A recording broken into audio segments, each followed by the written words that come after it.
Habari zenu wasikilizaji wapenzi wangu.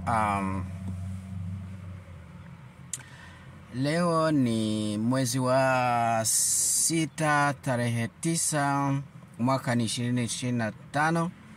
Ani mimi John Bosco Nirandekura kwenye United States of Africa TV ama muungano wa nchi za Africa TV. Leo tuko na asubuhi mapema kabisa Jumatatu, kwa hiyo nimekuja hapa ili nikujuze habari mbalimbali kutoka huko kwetu kwa Afrika, yani kwenye maziwa makuu, namna mambo anavyoendelea huko kwetu. So kwa hiyo nataka tuongee kidogo tu. Ni asubuhi kabisa mapema, ni saa 12 za asubuhi hapa kwetu. So ambacho nataka kuwaelezea ni kwamba mambo yanaenda ndivyo sivyo huko Jamhuri ya Kidemokrasia ya Kongo. Na ni kwamba mapambano yanaendelea katikati ya Rwanda na Kongo, yani RDF inajiita eti ni M23, lakini sisi wote tunajua ni RDF Rwanda. Kwa hiyo maana yake ni kwamba huko Kongo mambo sio sawa kabisa. So lakini kizuri ni kwamba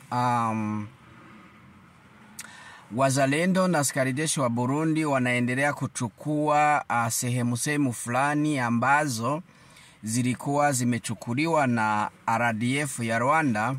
Mpaka sasa hivi wanaendelea kuwafukuza, yani wanawatosha kwenye maeneo tofauti. Kwa hiyo ni habari nzuri ya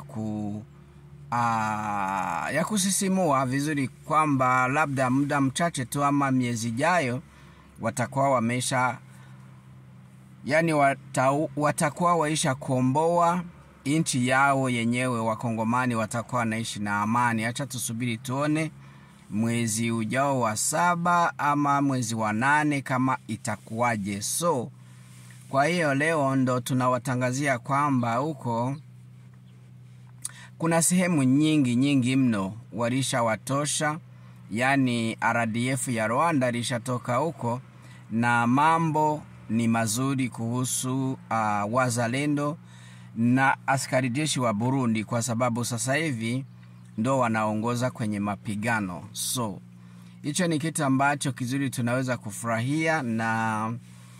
Na habari zingine ni kwamba mlishasikia kwamba kama Rwanda imejitoa ama wameitosha kwenye ule muungano wa nchi sio za East Africa, ni nchi zingine, sijui wanaziita kivipi kwa sababu sikufuatilia. Yani maana yake alikuwa ndo Rwanda inataka kuongoza wakati huu, lakini wakaona hapana, si vizuri wawapatie, kwa sababu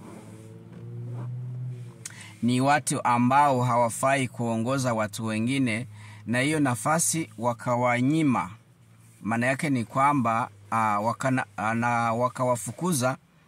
Kwa hiyo ni mashirikiano tu, ni mashirikiano ya nchi hizo ambazo za kikanda. So kwa hiyo Rwanda ilishajitoa na walishaifukuza tu, na yenyewe ikajitoa.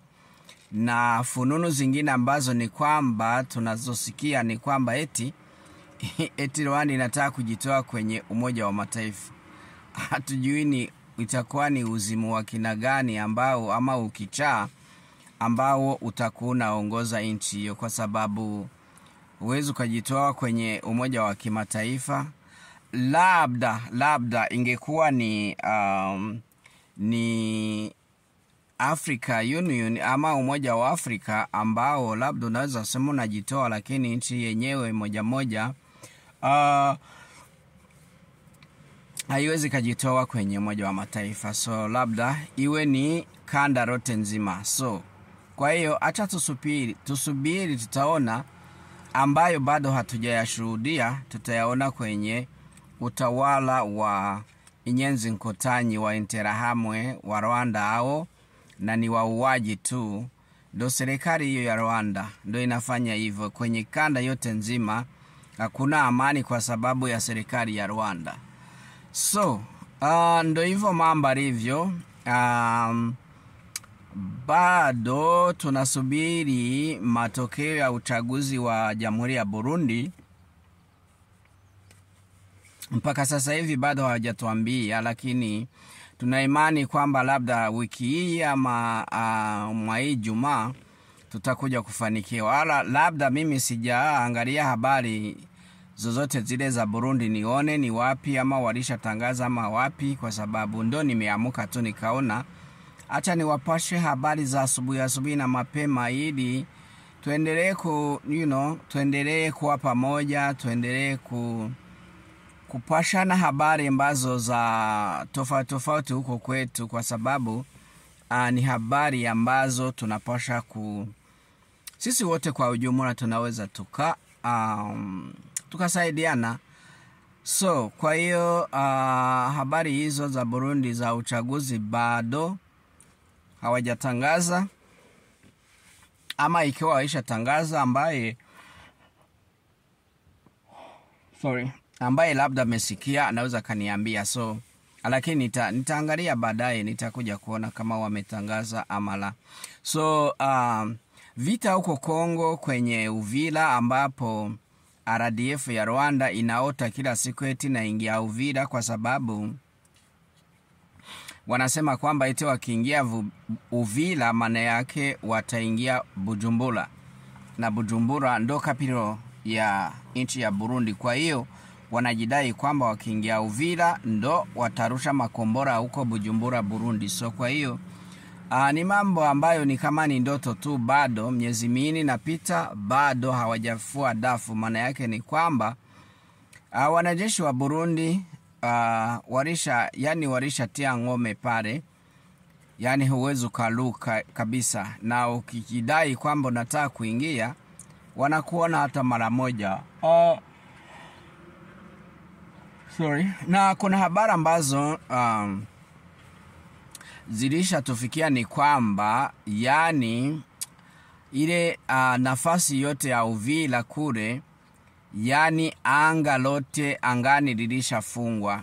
Yani wanajeshi wa Burundi walishafunga angani, yani kabisa hakuna chochote kinaweza kufua dafu kutoka kwenye RDF ya Rwanda eti kiingie, na ukijaribu kuingia tu wanakuwa walisha kuona, kwa sababu ma GPS yote ya Rwanda ama ya RDF ya Rwanda na washirika wake walisha yafunga. Kwa hiyo ukiingia tu wanakuona, wanakutandika. Kwa hiyo ni vizuri sana, kwa sababu walishafunga anga hilo la Uvira, na hiyo ni kitu kizuri. Sasa nadhani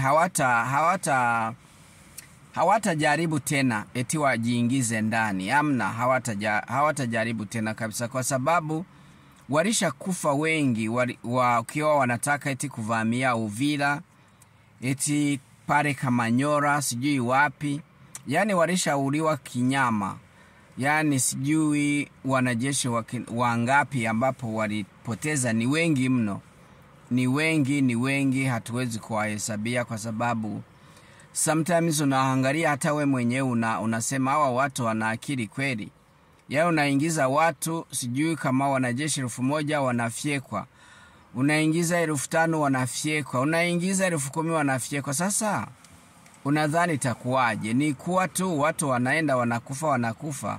Maana yake ndo nini sasa? Ukiwa we hautambui kwamba ambao unatuma wanauliwa, lakini kwa kiburi chako tu, kwa sababu unataka kuendelea kuiba mali za Kongo na unaendelea kuua watu wa Kongo, ndo maana yake hautaki kufanyaje? Hautaki kuacha. Lakini usipoacha maana yake na utavamiwa.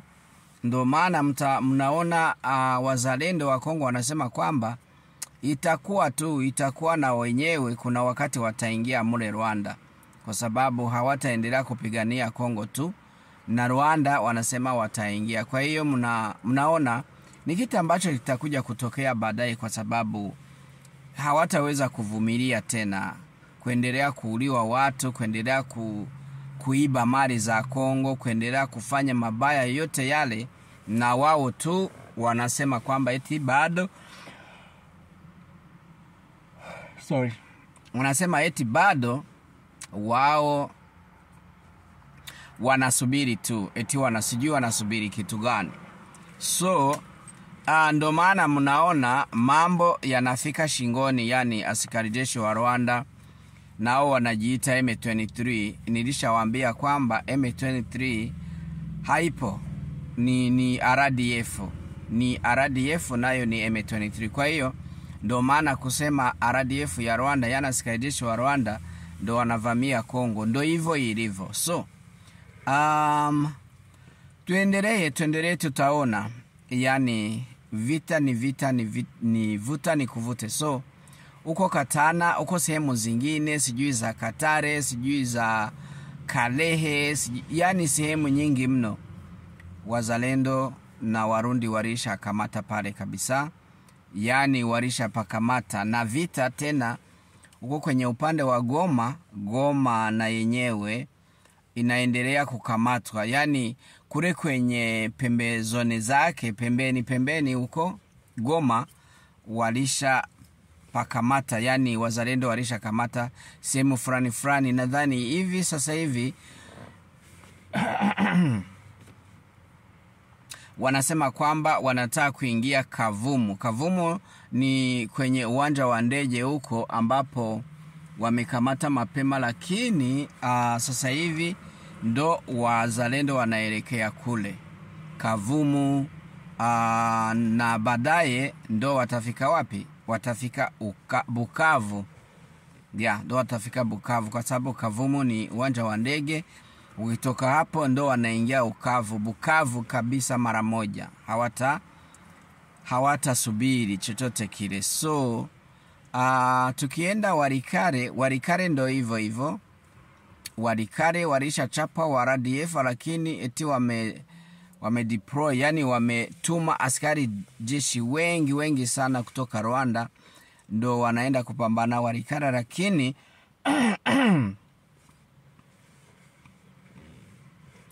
Warikare inaonekana kwamba wazi wanakufa hovyo, yani wanakufa vibaya mno. So na Warikare ile itakamatwa. Mulisha sikia kwamba namna General Masunzu Pacific alivyoongea kwamba anawaambia wananchi wakimbie kwa sababu kuna vita inakuja kutokea kwa hizi masiku karibuni. Kwa hizi masiku ya karibuni. So kwa hiyo itakuwa vibaya mno kwa sababu walishawaambia wananchi wakimbie, watoke njiani kwa sababu wasije wakauliwa. So kuna ambao wanakimbia, kuna ambao bado hawajakimbia, lakini itakuwa ni vita ya ajabu kwa sababu kama ambaye ni askari jeshi anaamua na waambia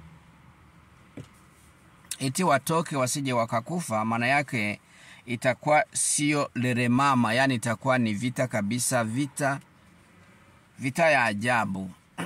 So sio Masunzu mwenyewe na mwenye ambaye anaongoza kikosi cha wazalendo huko, na yeye alishatangaza kwamba watu ambapo wanapoishi Kavumu, sijui Bukavu, sijui wapo sehemu zingine, walishasema na Goma, watafute namna ya kukimbia kwa sababu itakuwa ni vita ya hatari, yani ni vita ambayo haitakuja kusahaulika kwenye wakongomani, kwenye macho na masikio yao, kwa sababu ni vita ya kukomboa sehemu fulani ambazo zilishakamatwa. So kwa hiyo ndo maana waliwaomba wafanyeje, wakimbie kwa sababu hawataki kuwaumiza. Walishaumia vya kutosha, ndo maana walishawaambia watafute namna watoke wakimbie. Na hiyo ni sawa tu, watakimbia, lakini wanawaambia wakimbilie kwenye upande ambapo kuna wazalendo na sehemu ambayo kuna askari jeshi wa Burundi. So unaona namna ambavyo wanavyoamini wazalendo na askari jeshi la Burundi, kwa sababu wanajua ndo wao watawarinda, yani watawarinda maadui yao, na ndo maana hiyo. Lakini wawe makini kwa sababu kunaweza kukakimbilie mondani au maadui, maana yake RDF, na wakaja wakafanya mabaya.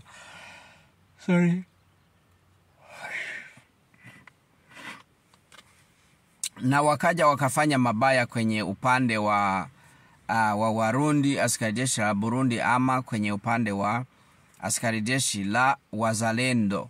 So watakuwa makini sana, wawasache kila kitu, yani watafute kila kitu ambacho wataingia nacho, iwe ni mzigo, iwe ni nini, wausache kabisa, watafute, wasije wakaingia na marisasi, wasije wakaingia na mabunduki, na baadaye waje wawashambulie, na wakiwa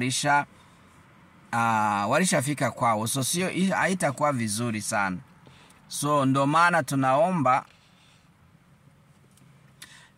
tunaomba kabisa, sawa, wawe makini, kwa sababu hatutaki mambo ambayo yatakuja kutokea mabaya kuhusu ambao watakuja kukimbilia katikati kwenye askari jeshi wa wazalendo, ama ambao watakuja kukimbilia kwenye askari jeshi la Burundi. Kwa hiyo wawe makini sana, wasije wakawadanganya eti na wao ni wakimbizi, na badala yake wakute ni askari jeshi wa Rwanda walishawaingilia kama wakimbizi. So hiyo itawasaidia kutambua ni nani mzuri na ni nani mbaya.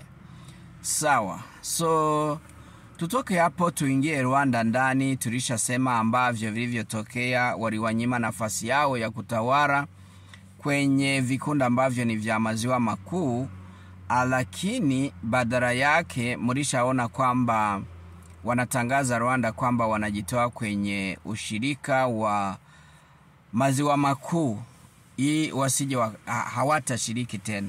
So hiyo ni maajabu ambayo tunaendelea kuona kuhusu serikali ya Rwanda. So na ndo maana mlishasikia kwamba wanataka wajitoe kwenye Umoja wa Mataifa. So hatujui watajitoaje, na wale askari jeshi wao wako Msumbiji, sijui na Sudani, huko Sudan, kama watatokaje hatujui.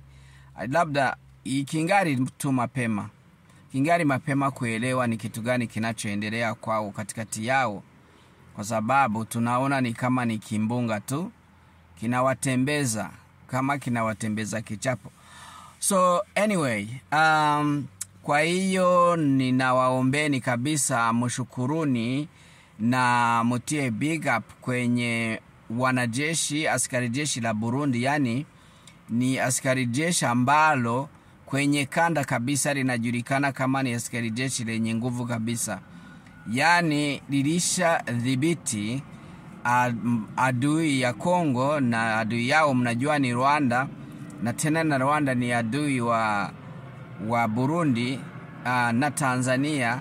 So sio Wanyarwanda, nimesema utawala wa Rwanda, maana yake chama ambacho kinaongoza Rwanda, FPR, Inkotanyi, wauaji wa Interahamwe, wa RDF, wao ndo maadui wa kanda nzima, na watu walishajua.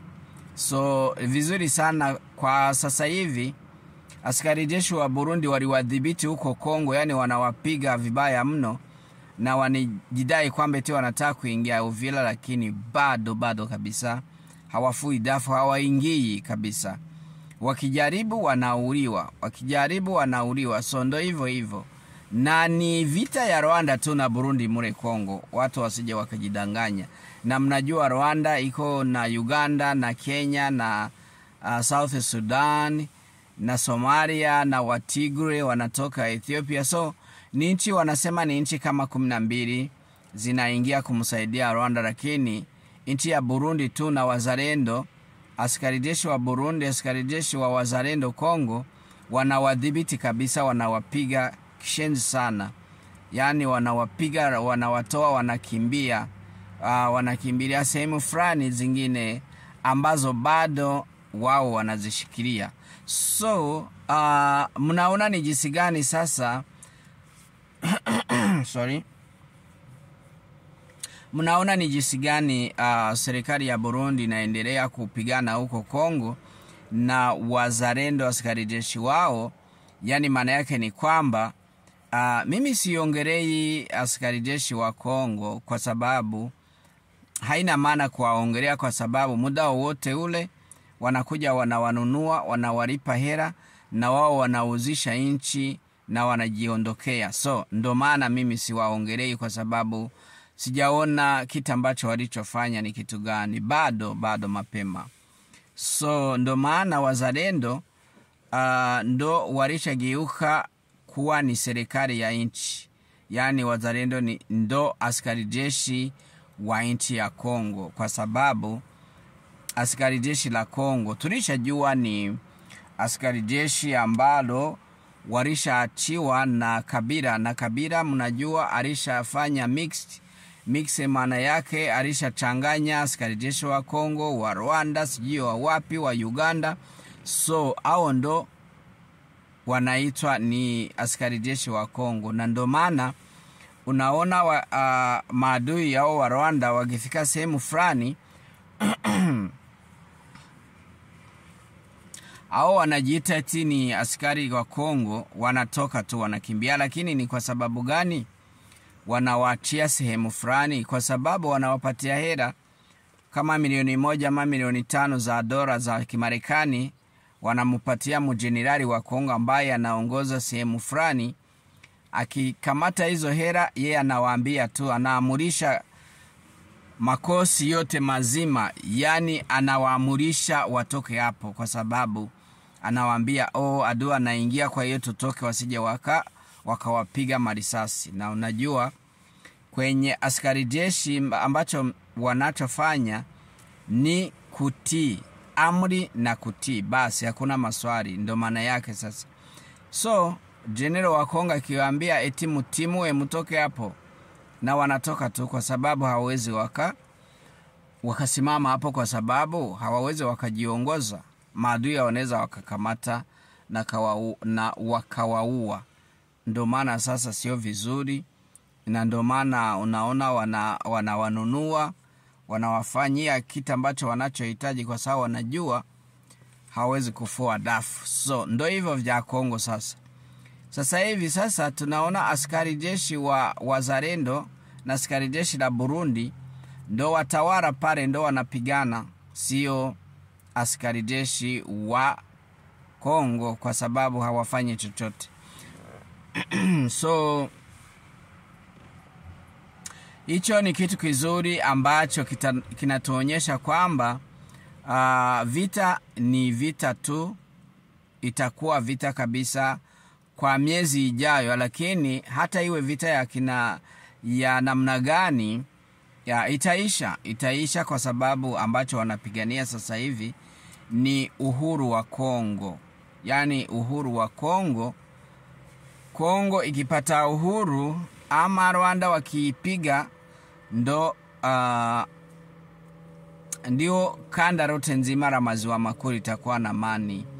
Lakini wakiwachilia tu hivyo kuangalia, hautakuwa na amani. Ndio maana unaona kule Uganda yule kama naita Muhozi, yeye anaendelea, yani haieleweki, ni kama baba yake hivi, anaendelea kusema eti Tshisekedi ni mkubwa wake, sijui kaka yake, sijui nini. Na Murisha sikia kwenye wakati ambapo lipopita alisema kwamba Kagame ni yanko wake, sijui nini. Sasa hivi huyu jamaa sijui kama ujenerali ameutoa wapi. Ni kwa sababu baba yake anamtiatia tu manyota kwenye mabega yake, lakini hajui kinachoendelea. Sasa sababu yeye mwenyewe leo anasema hivi, kesho anasema hivi, lakini tunamjua vizuri. Ambacho anasema tunajua ni cha kweli. Yeye tu anajifanya kama ni kichaa wala nini, ni mvutaji, lakini ambacho anaongea ni cha kweli. Alishasema tu watu hawatasahau. Alishasema kwamba wanahitaji sijui watu ambao wanaitwa eti ni wachwezi ndo wanaweza kuongoza kwenye kanda rote nzima, na Wahima wafanye empire. So ufalme wa empire, lakini hiyo haitawezekana, hiyo ilishapita. alishasema na watu walishasikia, na ndio maana unaona vita ni vya pamba moto, kwa sababu ni vita ambavyo kila mtu anasema apiganie uhai wake. Maana yake kwa sababu kuna vikundi ama kuna watu ambao walijifanya wao ni super, yani wako juu ya wengine, eti ndo wanataka kutawala.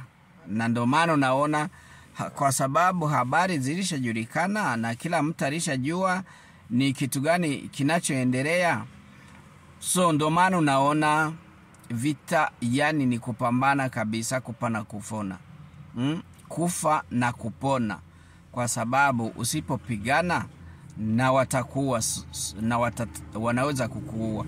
Ndio maana sasa afadhali ufe ukiwa unapigana, sio kufa tu kama kuku wala sijui nini.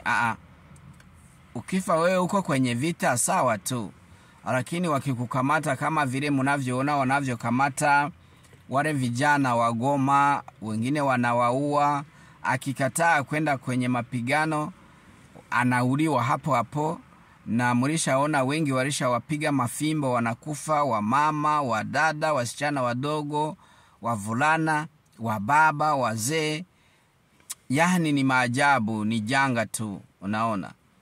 Na ni janga kabisa, kila mtu anakemea. Yani ni kitu ambacho hakiwezekani kwa macho ya binadamu, lakini tulishaona kilishatokea. Yani tulishajua kwamba kuna watu ambao hawajari, yani hawajari chochote kuhusu mtu ama afya ya mtu. Hawajari hilo, lakini wanajua wataka wakishindwa vita tu, na watakamatwa na wataulizwa na watalipa yale ambayo walishafanyia watu kabisa. Ni mengi mno, hatuwezi kuyamaliza. Na ukiangalia we mwenyewe unakufa kabisa na machozi anatoka, kwa sababu wanavyopiga watu, wanavyowashambulia, yani kwa kuwapiga kuwapiga na vitu vibaya mno, hata wasipowaua na ile miti wanawapigisha wanaweza kuwa vilema. So mnasikia na mlishaona na mlishasikia. Kwa hiyo hata tuone vita itakuwaje mwishowe, kwa sababu nadhani vita itamalizikia huko Rwanda, kwa sababu hawatakubali eti wakimbie wakimbilie Rwanda na wao waache. Hapana. Na kuna tetesi ambazo tena, lakini bado hazijadhibitishwa, kwamba askari jeshi 2500 yani sasa hivi walishakimbilia Uganda. Sasa hivi tunavyosikia eti walishafika Uganda 2500. So hatujui ni wakina nani, lakini ni ndo hao wa Rwanda wanakimbilia Uganda, wanaweza kupitia Uganda wakaingia Rwanda kwao. So hiyo haitoshangazi, kwa sababu wanajua